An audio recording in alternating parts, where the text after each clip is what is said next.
This is Tanya the Bridge Malone back with another YouTube video, y'all. So today, I made a video the other day about why some people were not married.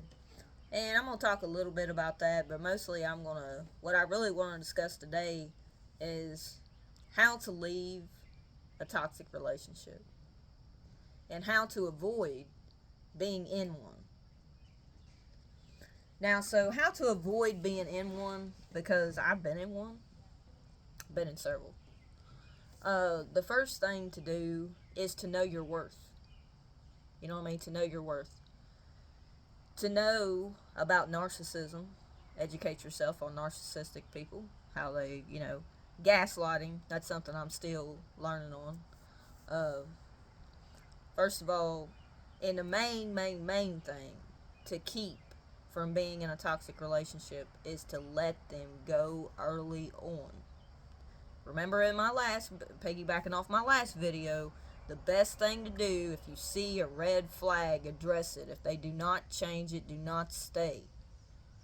Because you cannot force somebody to do something they're not willing to do. Or force somebody to do something that they don't see anything wrong in. So a little bit today, I'm going to talk about my ex a little bit. To reflect upon how there were some things that he done that were toxic that I let go on. Okay, and I'm not saying that I'm still in love with him. I'm not. I'm good. I'm over that relationship. I've learned from that relationship, and I'm continuing to learn. And because I try to learn from my past mistakes. Number one, he would get on the internet and sexually talk to other women on Facebook, TikTok, any kind of social media platform, Instagram, whatever it was, Facebook. And he had a porn addiction. I would come home sometimes and he would be watching porn. And some women will say that that's fine, as long as they're not actually doing it with somebody physically. But there is more ways and more. I'm kind of stumped a little bit. What I'm trying to say is, you ever have something that you want to say that you can't quite get the words to come out right? What I'm trying to say is, if a if a man is doing that, or a woman, and there could be a woman, I'm not going to exclude women too, but in my situation it was a man. So I would come home and he would be watching porn. You know, I'm not for this. You know what I mean? There may be some couples that is for this. They're trying to imitate other sexual behaviors and stuff. That was to me, is very uncalled for. You know what I mean? I'm not for that. It makes a woman feel like she's less than, or at least it made me. It made me feel like, well, am I not giving you what you want sexually? Am I not, is there something wrong here? Can we talk about this here? You know what I mean? But it was never took as that. You know what I mean? I'm not, if you're not a person who is into that type of thing, and I don't want my man looking at other women sexually on TV, on the internet, whatever. You know what I mean? And some people may say, well, long as you're not physically doing anything, it's not considered cheating. When you're hiding your phone, when you're deleting text messages, and you're doing stuff behind your significant other's back, that's cheating. When condoms come up missing, I'm going to assume you cheated. And he would, all throughout our whole relationship, he was always talking to other women online sexually. Some of them were local people that lived in the town I lived in, but he swore up and down he didn't meet up with them. I forgave that so many times. But deep down inside my soul, I knew that that wasn't right. And it did not settle on me so well. You know what I mean? It didn't settle inside of me so well to see what he was doing and what I was putting up with. And for 3.5 years, I put up with this. And he would tell me that, him getting online, talking to other people sexually and stuff like this, he was just messing with women's heads. He said, well, half these women I'm never going to meet. You're making a big to-do out of nothing because these women I'm never going to meet. You know what I mean? I'm just doing it for the sole purpose of enjoyment. Enjoyment of messing with other women's minds, basically, is all about it all it amounts to. He did it for a joke. He tried to tell me, well, I'm just doing it for a joke. Facebook and social media, that don't mean nothing. You know what I mean? It's not real life things. It's just the internet. And that's the way he would explain it to me. So therefore, when he would do that, he was deflecting a conversation that I was trying to have, and he was neglecting how I felt about the subject, and he would continue to escalate and do that. And there's different opinions on that. I felt like that if you, even if you didn't physically have sex with somebody, you're online talking to other women sexually and looking at women half naked and everything else, and you're watching porn. And I tried to, I took it as, well, I'm not giving him what he wants. I'm not pretty enough. That's where your insecurity comes in. I was starting to feel, it was starting to cause me to be insecure in myself, you know what I mean? Because I thought, well, and then in a way, I was like, well, I took it seriously because I thought, well, we need to sit down and have a talk about our sex life. We need to sit down and, what's going on in the relationship. Tell me what it is that I'm not doing for why you're doing this. It was rough, and I never really got an answer to that. But I felt like whatever he was into sexually, I just wasn't that person. You know what I mean? If you want to call it sexually incompatible, but watching porn's not a good thing to do. You know what I mean? And actually, it's against the Bible. It's also against the Bible to to have sex before marriage and to live together before marriage too. I realize this, and a lot of us have been guilty of doing that. But these are just some of the things that I would try to discuss with him that he was doing, and I was catching. I checked the phone so often because I knew how he was. There was one time where I had to work 7 days in a row, and I came home and I turned and I seen porn on the channel. Then I found a message on his phone that said that he asked the girl to meet up with her, or to meet up with her, and of course she never messaged him back. I don't guess, or at least not from what I could see from the phone. And I said, why are you doing this stuff while I'm working, providing a roof over your head, and paying all the bills, and this is what you were doing. Now, when a man when a man blames you for everything, well, they say, well, you can't, I didn't mean nothing by that. I just, really? To a woman who really gave her all for you, who gave you a roof over your head, who only charged you utility bill money for maybe 7 months out of the 2 years you lived with me, and I paid for everything else. You know what I mean? Like, you, you're totally disrespecting me. You know what I mean? And that's what I put up with. That's the kind of toxic stuff that I put up with. He drank every day. He drank alcohol. I knew all this before I got with him. I knew, rumors on, and it was somebody that I worked with. And yeah, it was, it was, it was. I never should have picked him. You know what I mean? I never should have got with him to begin with. And I'm not going into great detail about a lot of things because I don't want anybody to think that I'm not in love with him anymore. I see from my mistakes, but these are just some things that I want you all to know that can be toxic men, or lying, manipulative, conniving men. And this may not, this type of stuff I'm speaking on, people may not think's a problem.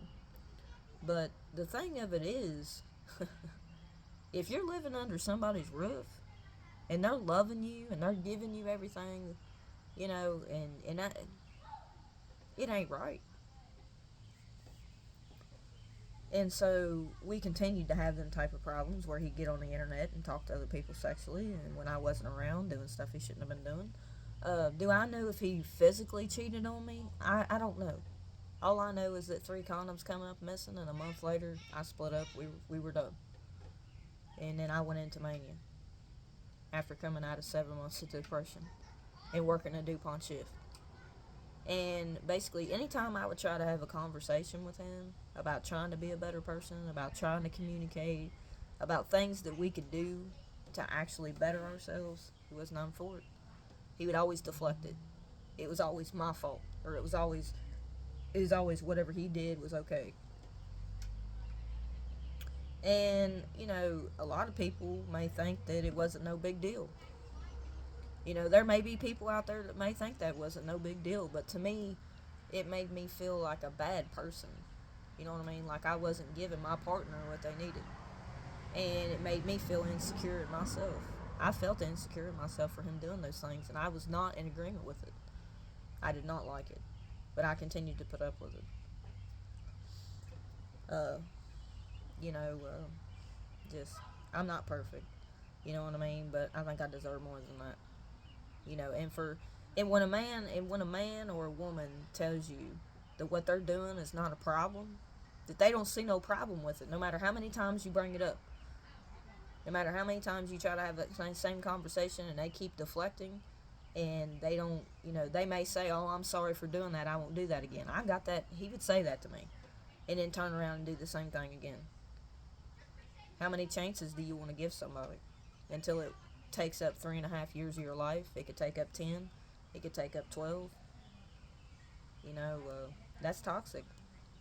You know what I mean? To me, that's not normal for somebody to want to continue to do that when you're in a committed relationship. But we weren't married, so some people may think, well, you can do what you want to do. You're not married. No, if you're in a relationship, and you're in a committed, steady relationship, it's not okay to go out here and do those type of things, regardless of whether you physically done the act with somebody or not. It's still cheating. It's still manipulating. It's still conniving. It's still not acceptable. So them are just a few things that I've dealt with, and I'm not gonna bring up all of it, but it just, there were times I come home and he pissed on the bed. There were times he got up and pissed up against the wall because he was drunk. Uh, there were times I woke up one day and there was pee on my laundry basket. I put up with a lot, but I realized I had my own issues because I have bipolar. But dealing with all that didn't help it any because I didn't trust him. Because everywhere he wanted to be, everywhere he worked, I had to be. It was very unhealthy. Very unhealthy. And I'm only being honest about this because there's things within myself I have to work on. But I know I've always had trust issues, like I've said in one of my earlier videos. I have trust issues. And I'm sure I'm not the only one out there that does. But I'm being vulnerable. And it's really, really hard to trust someone, especially when they show you things that are not good. When you see those red flags, um, don't ever think that you're not worthy of somebody to truly love you. Don't give your full self to somebody who does not respect you, who does not have morals, values, and integrity. Just please do not. It's just not worth it. He never, physically abused me, but mentally was abusive. You know what I mean? Because to deflect a subject like that to me is just like out of this world. Like, how do you find it okay to get online looking at other women and talking sexually to them and all this stuff? I mean, regardless of whether you physically had sex with that person, regardless if you're ever going to meet them, how stupid does that make me look when I go on your Facebook and I see 400 or 500 women that are single on your Facebook? And these are women that you're friends with? Why? Like I said, there's some people that it's just not worth your time. And there are some people who will come into your life just to use and abuse you. And these are just some of the things that I dealt with. This is my personal story. And, y'all, just, in women, you have intuition. God blessed you with intuition, and men as well. But women have a lot of intuition. I've been in relationships before where I was an hour and a half away. And I just knew in the pit of my stomach something wasn't right. I called, they didn't answer. My intuition was right 9 times out of 10. You know what I mean? God lets you know things, and learn discernment, honey, because it works. And for anybody out there who's not spiritual, who doesn't believe in the Lord, I feel for you, but it's our freedom of choice. But just never just when you see that red flag, y'all, please don't escalate that relationship on. Address it one time. If they do not change it, let it go. If you continue accepting this kind of abuse, this kind of torture, when you have a mental disorder especially, it's going to make it 10 times worse. Because everything that you bring to somebody's attention who is toxic, or a narcissist, or somebody who wants to gaslight you, not a good thing. You know what I mean? Just think about that before you get into your next relationship. Think about it when you get to know somebody. Really, really don't settle for less than what you deserve. Because you have to love yourself enough to walk away. Because the longer you're in it, the harder it is to get out of it and the harder you fall. And you don't want it to hit your mental. Because if you have a mental, if they are mentally abusing you, it's hurting you mentally to be stressing out over somebody who's not worth your time. And these are simple things that you would think that I would have never accepted in my life. But I'm vulnerable enough to get on a live YouTube video speaking of it. And I'm not gonna say that I'm flawless, because I'm not. We all have flaws, but I respected who I was with. You know what I mean? And I probably had more respect for him than he had for me. And at the end of the day, don't continue to accept less than what you deserve. And please, I'm telling y'all, please do not keep condoning the disrespect, the neglect, the deflection that they do when they deflect on something you're trying to bring up. Don't let them place all the blame on you.